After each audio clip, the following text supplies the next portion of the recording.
Bismillahirrahmanirrahim. Assalamualaikum warahmatullahi wabarakatuh.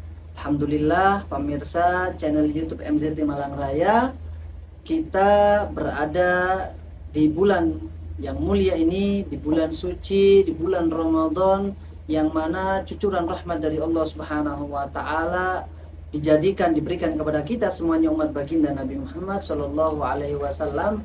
Dan di kesempatan ini menjelang berbuka puasa, mari kita bersama-sama mengisi waktu kita untuk menambah ilmu kita, mendekatkan diri kita kepada Allah Subhanahu wa taala, tentunya dalam kajian kisah sahabat baginda Nabi Muhammad Shallallahu alaihi wasallam di channel yang kita cintai ini, YouTube MZT Malang Raya.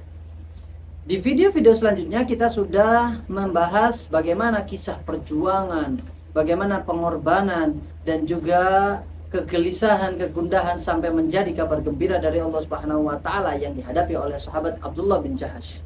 Setelah apa yang dilakukan Sayyidina Abdullah bin Jahash bersama pasukannya, itu menjadi awal peperangan, yang menjadi awal penanda kelanjutan kisah peperangan-peperangan antara kaum muslim dan juga kaum kafir Quraisy, kaum kafir-kafir yang lainnya. Setelah itu terjadilah peperangan Badar yang juga terjadi di bulan di mana kita berada, di bulan Ramadan, dan disitulah Abdullah bin Jahash mendapatkan kehormatan, ujian yang pantas dengan gelar beliau, di mana kaum muslimin juga bisa mendapatkan kemenangan di peperangan Badar tersebut, sampai pada akhirnya dilanjutkan pada peperangan Uhud, di mana di tahun selanjutnya, tidak lama dari setelah peperangan Badar, Sayyidina Abdullah bin Jahash juga tetap mengikuti peperangan Uhud tersebut sebagaimana kaum muslimin yang lainnya. Di tengah peperangan, di saat sebelum peperangan tersebut mencapai puncaknya, didapati Sayyidina Sa'ad bin Abi Waqqas yang juga sahabat dekat, yang dekat dengan Sayyidina Abdullah bin Jahash. Mereka berdua bertemu, berbincang-bincang tentang keadaan perang ini. Kemudian Sa'ad bin Abi Waqqas pun mengajak Abdullah bin Jahash agar kita berdoa. Sa'ad bin Abi Waqqas menceritakan sendiri dalam kisahnya di dalam kitab yang diriwayatkan Al-Usdul Ghaba fi Hayati Sahabah. Kemudian Sa'ad bin Abi Waqqas ini mengajak Abdullah bin Jahash untuk berdoa, karena doa di saat peperangan itu mustajab, dan saat itu peperangan belum sampai pada puncaknya untuk berkecamuk. Kemudian Sa'ad bin Abi Waqqas fakhalawna fi nahiyatin fad'au. Kemudian kita berdoa, mengajak Abdullah bin Jahash untuk berdoa dan meminta ketika salah satu berdoa dan salah satu yang lainnya mengamini. Sa'ad bin Abi Waqqas pun berdoa kepada Allah Subhanahu wa taala seraya mengangkat tangannya, "Ya Rabb, idza laqitul aduwa falaqqini rajulan syadidan ba'suhu syadidan haraduhu."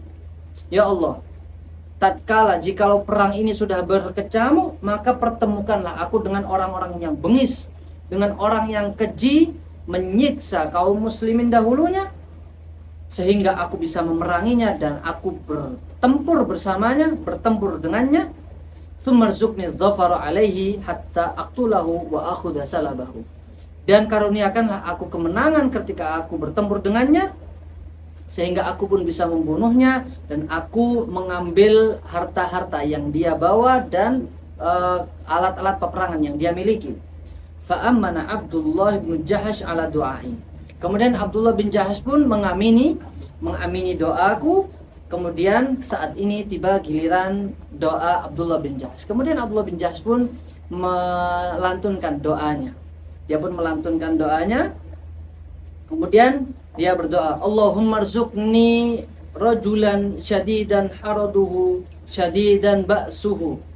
Doanya sama dengan apa yang dipanjatkan oleh Sayyidina Sa'ad bin Abi Waqqas. Ya Allah, jikalau memang pertempuran ini berkecamuk, maka karuniakanlah aku agar bisa bertemu dengan orang kafir yang keji dan bengis. Uqatiluhu, dan aku akan berperang melawannya. Wa yuqatilun, dan dia juga memerangi, kami bertempur satu sama lain. Tsumma ya'khudhuni, kemudian dia bisa mengalahkanku. Doa daripada Abdullah bin Jahash, dia berdoa agar dia dikalahkan. Dia bisa mengalahkanku. fayadda'u anfi wa udhuni. Dan kemudian setelah dia mengalahkanku, dia memotong hidungku dan memotong telingaku. Fa idza laqituka, sehingga tatkala aku bertemu dengan engkau, menghadap engkau ya Allah, kelak di hari kiamat aku menghadap engkau ya Allah, engkau bertanya kepadaku, fima judi'a anfuk wa udhuk, kenapa hidungmu terpotong dan telingamu terpotong? Fa aqulu, sehingga aku bisa menjawab ya Allah dengan lantang dan bangganya, fika wa fi rasulik, ya Allah, hidungku terpotong, telingaku terpotong karena aku berjuang di jalanmu dan di jalan Rasulullah Shallallahu Alaihi Wasallam, utusanmu ya Allah. Sehingga engkau pun berkata ya Allah, fataqul sadaqta, sehingga engkau pun ya Allah menjawab engkau benar. Sehingga apapun yang menjadi luka pada tubuhku, hidungku yang terpotong, telingaku yang terpotong, menjadi saksi bahwasanya aku telah berjuang di jalanmu dan di jalan utusanmu baginda Nabi Muhammad Sallallahu Alaihi Wasallam. Beliau berdoa untuk meminta syahid. Beliau berdoa tidak meminta kemenangan untuk dirinya, tetapi beliau meminta syahadah. Sehingga Sayyidina Sa'ad bin Abi Waqqas pun berkata, laqad kanat da'watu Abdillah bin Jahshin khairan min da'wati. Sungguh panjatan doa dari Abdullah bin Jahash jauh lebih baik daripada apa yang telah aku mohonkan kepada Allah Subhanahu wa taala. Falaqad ra'aituhu, dan sungguh ketika esokan harinya, ketika peperangan telah usai dan kami pun sudah menyelesaikan peperangan, dan aku mendapati bahwasanya Abdullah bin Jahash telah syahid di jalan Allah Subhanahu wa taala. Wa qad qutil wa muthila bi, dan sungguh anggota tubuhnya telah dimutilasi oleh kafir Quraisy yang tidak berperasaan. Wa inna anfahu wa udhunahu la mu'allaqani ala syajaratin bakhit. Dan aku mendapati, kata Sayyidina Sa'ad bin Abi Waqqas, aku mendapati bahwasanya hidung daripada Abdullah bin Jahsh dan telinganya sudah terpotong dan sudah diikat, digantungkan pada sebuah pohon. Doanya telah dikabulkan oleh Allah Subhanahu wa taala. Kesyahidannya, hidungnya dan telinganya sudah dipotong oleh kafir Quraisy yang kelak menjadi saksi di akhirat bahwasanya beliau telah berjihad di jalan Allah Subhanahu wa taala. Allah telah mengabulkan doa beliau. Fa akrama bi syahadah, Allah memuliakan beliau dengan syahid. Kemudian Allah juga telah memuliakan Abdullah bin Jahash dengan doa yang dikabulkan, sehingga beliau pun mendapatkan kesyahidan bersama salah satu tokoh yang paling mulia, paman daripada baginda Nabi Muhammad Sallallahu Alaihi Wasallam, salah satu yang namanya paling dikenal yang syahid di peperangan Uhud, yaitu adalah tidak lain dan tidak bukan Sayyidina Hamzah bin Abdul Muttalib, paman daripada Rasulullah Sallallahu Alaihi Wasallam.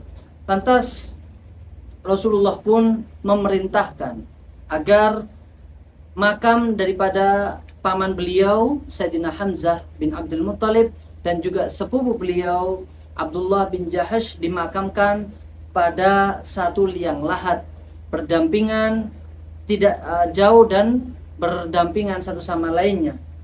Dan ketika Rasulullah pun yang memakamkan dengan tangan mulia beliau sendiri, beliau pun memakamkan keduanya dengan air mata yang menetes, air mata yang suci, air mata dari wajah baginda Nabi Muhammad Sallallahu Alaihi Wasallam, menunjukkan betapa sedihnya beliau ditinggalkan oleh orang-orang yang dekat dengan beliau, paman beliau, sepupu beliau.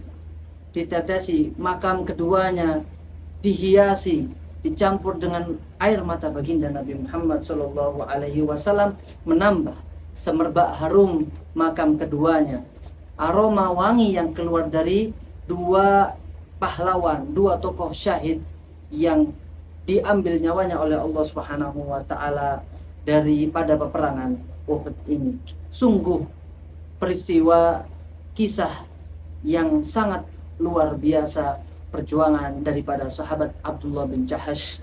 Mudah-mudahan kita semuanya bisa mendapatkan keberkahan daripada sahabat-sahabat baginda Nabi Muhammad Sallallahu Alaihi Wasallam, sebagaimana mereka sahabat-sahabat yang mendapatkan kebahagiaan dekat dengan Rasulullah Shallallahu Alaihi Wasallam. Mudah-mudahan kita semuanya juga mendapatkan keberkahan daripada sahabat-sahabat Rasulullah Shallallahu Alaihi Wasallam, karena sahabat Rasulullah lah, berkat mereka lah perjuangan yang menemani perjuangan baginda Nabi Muhammad Shallallahu Alaihi Wasallam, sehingga kita bisa merasakan nikmatnya beribadah. Bagaimana kita bisa merasakan nikmatnya, indahnya bulan Ramadan ini. Mudah-mudahan Allah Subhanahu wa taala senantiasa memberikan kita sehat walafiat, sehingga kita bisa memaksimalkan waktu kita ketika di bulan Ramadan ini untuk beribadah kepada Allah Subhanahu wa taala, istiqomah mendekatkan diri kepada Allah Subhanahu wa taala, sehingga kita semuanya tidak keluar dari bulan Ramadan ini kecuali mendapatkan pengampunan dari Allah Subhanahu wa taala, bersih, suci, tidak ada noda sedikit pun, tidak ada dosa sedikit pun yang menempel pada diri kita. Dan mudah-mudahan kita semuanya puncaknya mendapatkan keridhaan dari baginda Nabi Muhammad sallallahu alaihi wasallam dan mendapatkan ridha dari Allah Subhanahu wa taala. Akhirul kalam, wallahu musta'an alaihi tuklan. Wassalamualaikum warahmatullahi wabarakatuh.